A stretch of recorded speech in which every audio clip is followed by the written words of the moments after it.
이 가난한 사람이 비싼 이자를 강요받는 잔인한 금융. 이재명 대통령은 공식 석상에서 이렇게 지금의 금융 체계를 비판을 해왔습니다. 기존 제도권 금융에 접근이 어려운 이른바 금융 소외계층을 위한 포용 금융 확대를 위해서 지난주 금융위원회가 제1차 포용적 금융 대전환 회의를 열었습니다. 부산대 경제학부 김현석 교수와 함께 관련 내용 자세히 들여다보겠습니다. 예, 교수님 어서 오십시오. 안녕하십니까. 자, 포용금융 이번 정부의 핵심 금융 정책으로 꼽히고 있는데 우리가 기존에 이제 서민금융이라는 말을 많이 쓰지 않았습니까? 정확히 어떤 차이가 좀 있는 겁니까? 기존의 서민금융 같은 경우에 주로 저소득, 저신용층 대상으로 해가지고 개별 상품 중심의 어떤 지원에 치중했다라고 볼 수 있습니다. 예. 반면에 이제 이번에 제시된 이제 포용금융 같은 경우에는 이를 넘어서서 금융체제 전반적인 어떤 구조적 전환을 의미한다 볼 수 있습니다. 예. 특히 포용금융 같은 경우에는 금융 이용 기회가 제한된 취약계층들에게 동등한 기회를 제공하고 그리고 이제 제도권 금융에서 이탈한 분들이 다시 금융의 울타리 안으로 돌아올 수 있도록 하는 보다 포괄적인 개념이라 보시면 되겠습니다. 사실은 이 정도의 시도는 우리나라 금융에서도 쉽게 보기 힘든 부분이었죠. 예.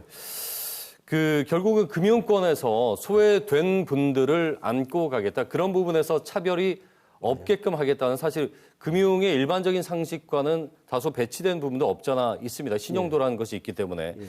그런데 IMF 외환 위기에 이런 개념들이 늘 쓰여왔는데 그러면 금융 소외 계층이라는 그 계층을 정확히 어떻게 이제 나누느냐에 문제가 있어요. 예. 이번에 이제 정의되고 있는 금융 소외 계층은 일반적으로 이제 신용 등급이 낮거나 혹은 이제 이런 낮은 신용 등급으로 인해 가지고 제도권 금융기관에서 대출이 어려운 분들을 이제 의미하는 걸로 정의가 되어 왔는데요. 이러한 분들은 대개 소득이 낮거나 없는 저소득자이기도 하지만은 시중은행 대신에 이제 제2재산금융권을 사용해야 되는 예.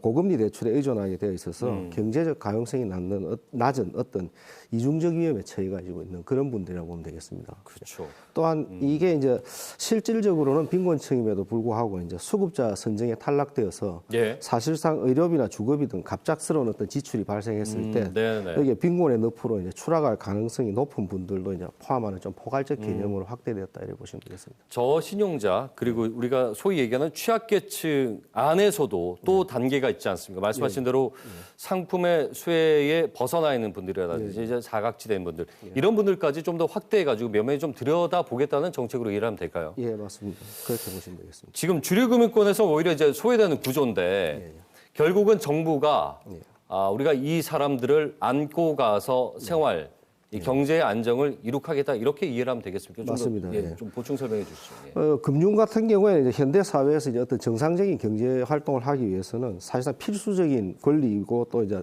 어찌 보면 기본적인 수단입니다. 가장 베이직한 수단인데 이러한 경제 환경에서 금융 소외가 심화가 되면은 예. 우리가 우려하고 있는 양극화가 더 가중화되고 그리고 이제 이런 경제의 안정성을 해칠 우려가 굉장히 큽니다. 그리고 더 나아가서는 궁극적으로 이제 우리 경제의 어떤 지속 가능한 성장 예. 이 부분을 약화시키는 악순환으로 이어질 우려가 있다라는 문제가 있습니다. 사실은 이제 주류 금융권에서 이분들이 소외가 되는 부분은 좀 역설적이긴 합니다만 모든 금융에서의 가장 기본적인 이 원리이기도 하죠.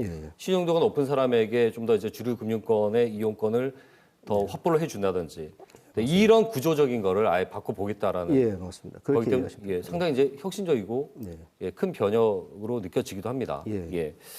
일주일 전에 금융위가 포용적 금융대전환 1차 회의를 했고요. 이제 앞으로 뭐 회의가 계속 이제 본격화될 텐데 맞춤형 대출.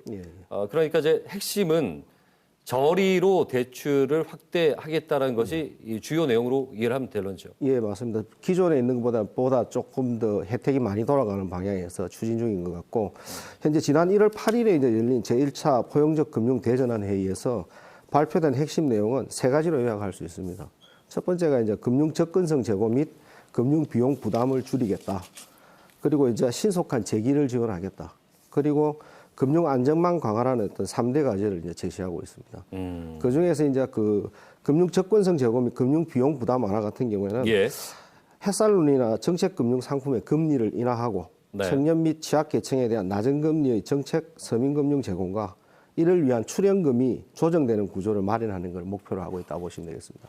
그리고 두 번째 이제 신속 재기 지원 같은 경우에는 연체자가 신속하게 재기 지원을 위해서 장기 그리고 과잉 추심 관행을 근절하고자 하는 겁니다.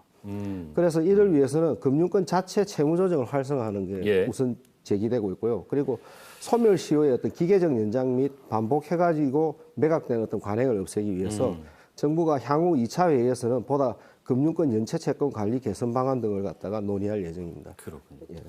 그리고 이제 마지막으로 금융 안정망 강화를 위해 가지고는 불법 사금융을 차단하고 범죄 유인을 억제하는 것을 목표로 한다 이렇게 보시면 되겠습니다. 예. 그래서 지난해 2025년 12월에 불법 사금융 근절 대책을 발표했습니다. 그래서 이를 갖다가 통해서 우리 이제 이행 상황 등을 점검하고 또 개선 사항을 지속적으로 수정 나갈 예정으로 지금 보고가 되어 있습니다. 그 일부에서는 이제 저신용자 분들 또 취약계층 분들이 빨리 이제 빚을 갚아야 예. 이제 신용도 회복하고 보다 나은 삶을 살 수 있도록 하자는 건데, 근데 이제 문제 역시나 이제 재원입니다. 예, 맞습니다. 정확히 재원이 어느 정도로 지금 책정이 되는지 모르겠는데 10수조 이상이 들어가는 걸로 예, 예. 알고 있습니다. 이게 과연 타당한 것인가? 시장 경제 원리에서 자본주의 하에서 예.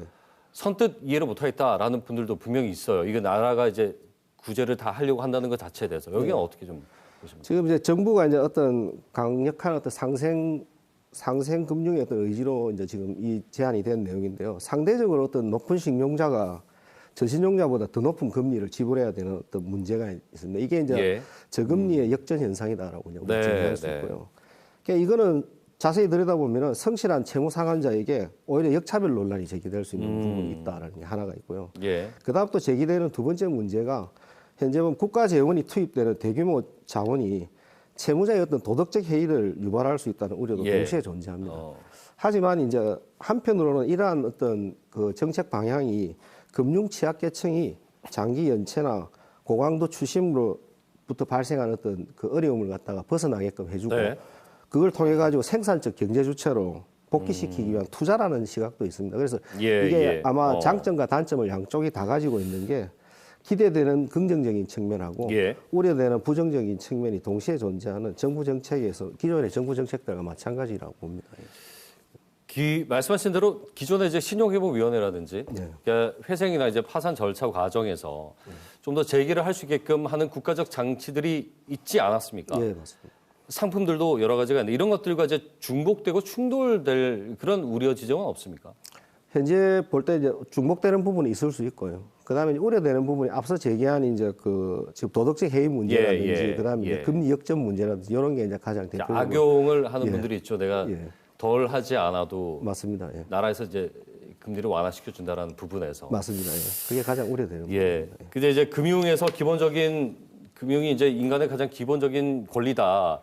이걸 교과서적으로 철학적으로 이제 풀어낸 것이 그라민뱅크 예, 예. 1970년대였죠. 예, 방글라데시에. 예. 이게 이제 법적인 독립은행까지도 갔어요. 예, 예.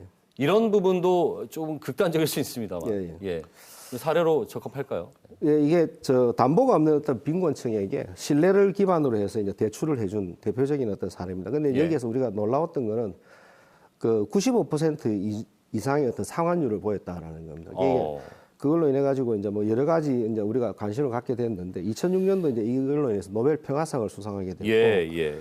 그 그라민뱅크 사례는 다소 거리는 있습니다만은 우리가 이제 금융 소외계층에 대한 어떤 정책을 펼친다라는 측면에서 참고할 만한 내용을 하나를 지적하자라고 하면은 이 사례가 이제 주는 시사점이 단순한 어떤 대출을 넘어서서 이게 이제 사후 관리 시스템을 우리가 한번 참고할 필요가 예. 있다라고 봅니다. 그래서 그 뭐 앞서 제기한 어떤 금리 역전 현상이라든지 도덕적 해이 문제라든지 이제 이런 게 지적한 문제에 대해 가지고 단순히 이제 자금 지원에 그치지 말고 예. 요거를 갖다가 이제 대출 신청에서부터 상환 과정에서까지 전문적인 어떤 자활에 대한 어떤 지원 체계라든지 그 다음에 이제 밀착 관리를 통해 가지고 서로 결합할 필요가 있다. 알겠습니다. 이렇게 보시면 되겠습니다. 자, 이 포용 금융이 결국은 이제 시장 경제, 자본주의의 폐단이라고 할 수 있는 이 양극화 문제, 그리고 우리나라 인구도 뭐 지역 같은 경우에 계속 줄고 있는데 이런 저성장 문제를 해결할 수 있는 단초가 될 수 있다고 보시는지 짧게 마지막 정리해 주시죠. 개인적인 견해는 이제 정부는 이제 포용 금융이 양극화 개선, 그 다음에 궁극적으로 경제 활성화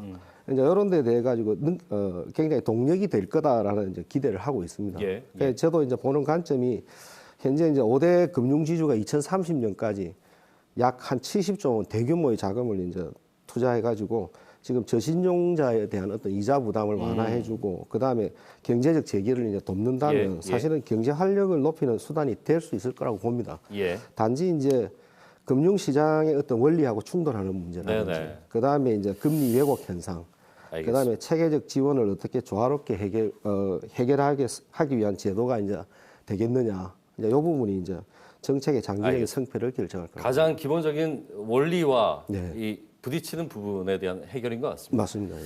오늘 말씀 여기까지 듣겠습니다. 고맙습니다. 네, 감사합니다. 부산대 김현석 교수와 함께 얘기 나눠봤습니다.